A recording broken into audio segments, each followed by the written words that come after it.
What's up, model building fans? Hey, it's Brian, and we are doing a video in response to a question that was posed by our good friend Luka Cee. And he wants to know what is so special about box art? What draws us to box art? Do we buy kits because of the box art, or is the box art just a bonus, the cherry on top, so to speak, of a kit that we really like? And here is what we had to say about that. First of all, we'll talk about Revell Germany.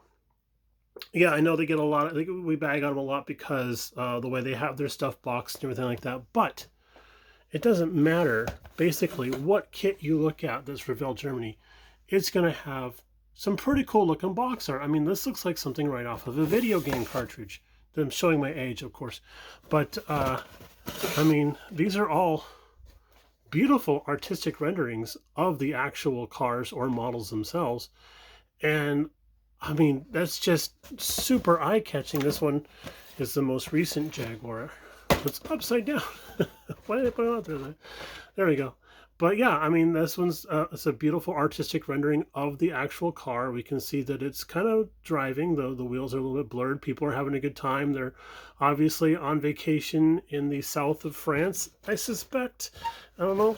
But again, I mean, even like a basic Mustang, they have, it's a beautifully done artistic rendering of it. And I just think that that Revell Germany boxes are typically very pretty. I think that they are trying to compete with the other import kits that we get from Japan, and kind of stepping up their game there in order to kind of keep up with it. Now over here on the domestic side of things, we have kind of a nice selection of box art spanning the decades. Or decades, and we'll pull this one out here specifically because I mean it's a beautiful model, right? But the background's like meh, you know, it's got nothing going on, which allows us to bring a lot of attention to the actual model. So again, this is one of those things where it's like, I like the model, so I'm buying the kit. Conversely, I do not like this box art style. I don't care for it at all. It's very utilitarian. I don't know what was going on at AMT at the time, but again, this is designed to draw attention to the model itself. And again, I did buy this because of the model. Actually, I bought this because Mrs. BG liked it, so I got it.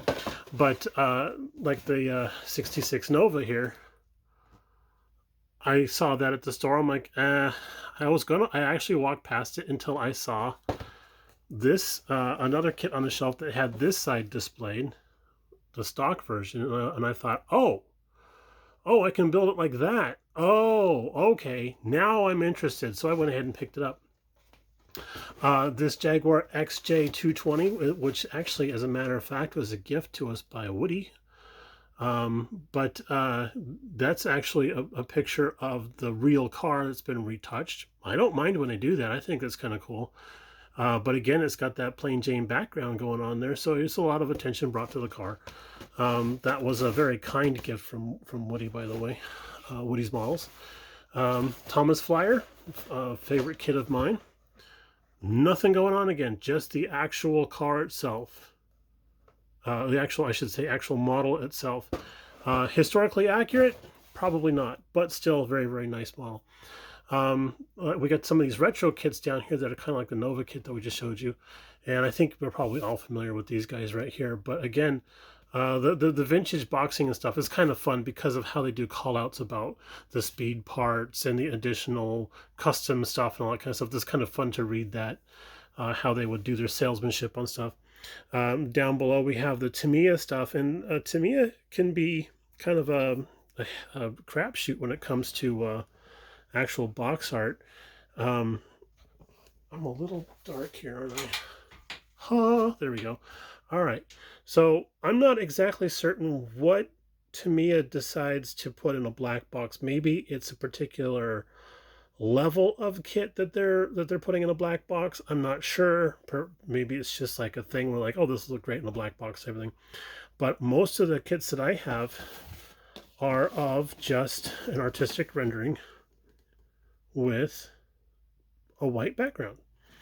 Still it's doing the job. That's a, it's an interesting subject for me. Okay, cool, awesome. Let's go ahead and get it. Sometimes Tamiya has a little bit of an artistic background going on. A little beetle here in front of some sort of little house. Could be anywhere in the world except Arizona because there's grass and trees and stuff around it. But one of my favorite Tamiya kits is this one here, specifically because it's a Jag Mark II in a race. That is just awesome. You can see how the car is kind of leaning into that turn a little bit, getting around that chicane, being chased down by either a teammate or a rival. Not 100% sure there. But yeah, that's some awesome looking box art. Driver's kind of obscured a little bit there, so we keep attention on the car. So it's kind of interesting how Tamiya likes to do their box art. So you kind of have the plain Jane utilitarian one, the black box here, which would be like, I don't know, like their Johnny Walker Black Label type of thing. And then ones with a little bit of artistic stuff going on in the background. Revell, pretty much like AMT with their kits. Let's have a sit down here. Let's have a sit down, kitties. There we go. That's just my chair letting me know I'm fat. So one box art style that I don't care for is this trucks style one. That, I bought that because I like short vans like this one. And the box art wasn't helping. It wasn't hindering the decision on the purchase, but it wasn't helping either. Some of the monogram stuff that I have, like this box art here on this caddy, and it's a little wonky, so it's gonna look distorted on camera. This caddy, it's a beautiful machine, but the background, I don't know why they have it photographed in front of it looks like a burned hill. But, hey, it is what it is, right? But the side, again, this is one of those kits where the side box art was what captivated my attention. So, because that's a picture of the actual model, and I was like, oh, that's really nice. The background that they chose, I'm not sure what was going on there. A lot of times, like I like the Tri-5s. I was going to buy those no matter what the box art looked like. So we did anyway. I also like the 58s too. But I was going to buy those no matter what the box art looked like. This 48 Ford here, box art's kind of type of thing. But I like the kit itself. So I remember also in the past, like this Corvette Indy. Here we go. This Corvette Indy. That's a very cool look. This looks like it should be on the cover of a magazine like Popular Mechanics or something like that, and or Motor Trend or something. But that's an eye-catching type of stance and stuff. And I look at the side and you see the actual model kit. I'm like, yeah, okay, cool. But a lot of times when we see these at the store, we're only seeing the end piece, the end bit here, not the actual top of the box. So if you can have a nice looking photograph on the side, like this Porsche GT1, I was like, oh, okay, cool. I pulled it out and took a look at the front. I'm like, oh, nice, because it's actually at the race circuit and everything, so that's pretty cool. This BRE Datsun, pretty plain Jane side panel, but then you look at the top and it's got that vintage looking, it almost looks like it should be a poster. This would be something you hang on the wall. So I thought that was really slick. Plus, I just love that paint scheme on that Datsun.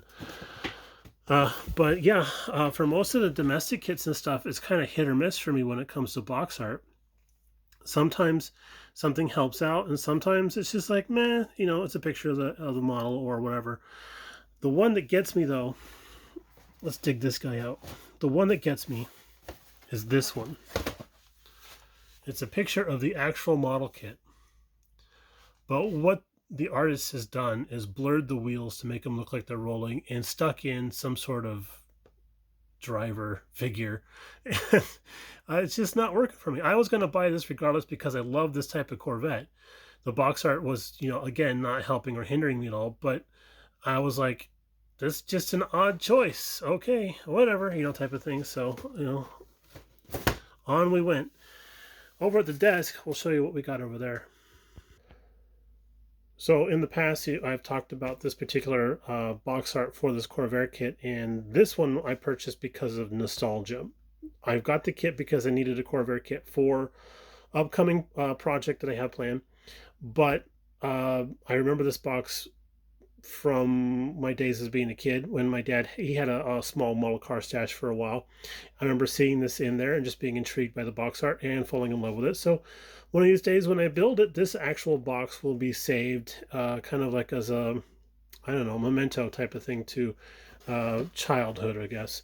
But yeah, it's got some funky stuff going on with some of the images and everything, but it's still really well done box art. I like that a lot.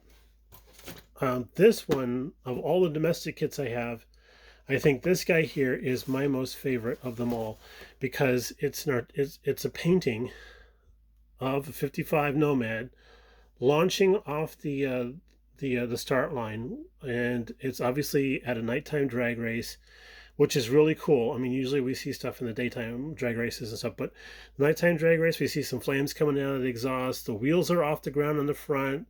They're spinning. The driver looks like he's bracing against the launch. It's just really cool. And then what's really neat about this box is that it shows you the various ways you can build it. Where there's stock, we have the drag on the top there, and over on the other side, one of my favorites, the actual pickup truck version. So that, I think that would be my all-time favorite domestic kit. Next up is the Revell import of the Fujimi Ford GT40. And again, this is another painting. I'm not able to make out the looks like it says Lawless there.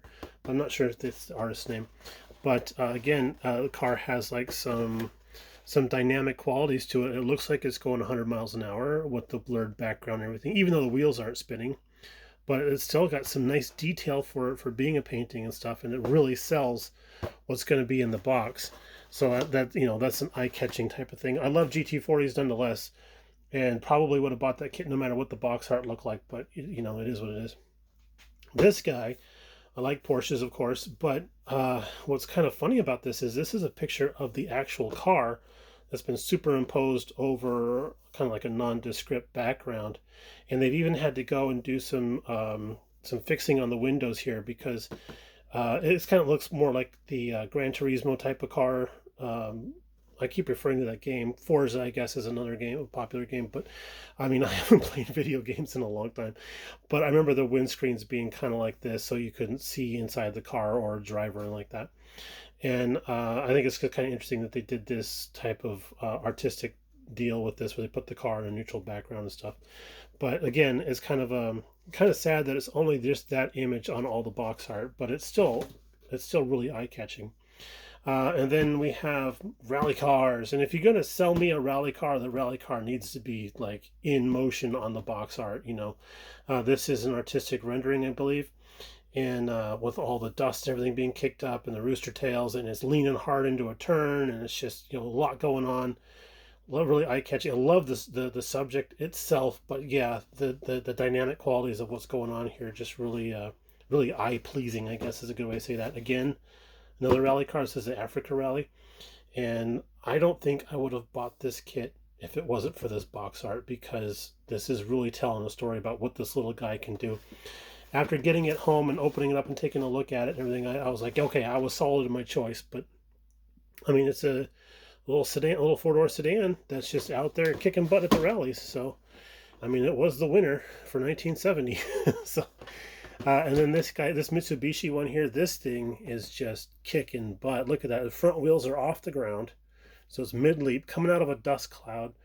Drivers are hunkered down against, you know, bracing against a turn and everything like that. Front of the car is just all bug and dirt and rock spattered and stuff, telling its story. So that's, I mean, like, that's just awesome.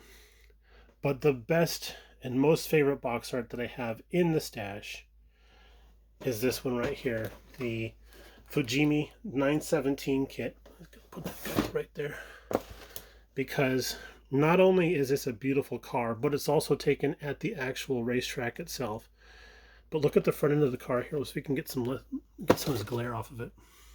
You can see the 5 o'clock shadow all over there from the actual race. We can see stone chips and knocks and dings all over the front of the fiberglass front end here. But over here on this side, It's missing an entire headlight lens. There's duct tape stuck to it that might have been trying to hold that lens on for most of the race. There's cracks and crevices all through the fiberglass here from whatever it had hit and jarred that lens loose. The driver has kind of like the pose of looking out the side window of like, what's going on? I think everybody's waving to him and stuff. But yeah, I think this is my all-time favorite box art of everything I have here. I would have bought this kit regardless of the box art because I do like 917s and Le Mans cars. But this is just, like I said before, this is definitely the cherry on top of the icing on top of the cake. So yeah, this is my favorite import box art, and I think this this Nomad kit over here is my favorite domestic box art. So there we have it. I guess I've answered the question in its entirety. If you stuck around this long, then well, you know I messed up saying that. So there we go. Go have a cookie. We'll talk to y'all later on. Everybody have a great weekend. Bye now.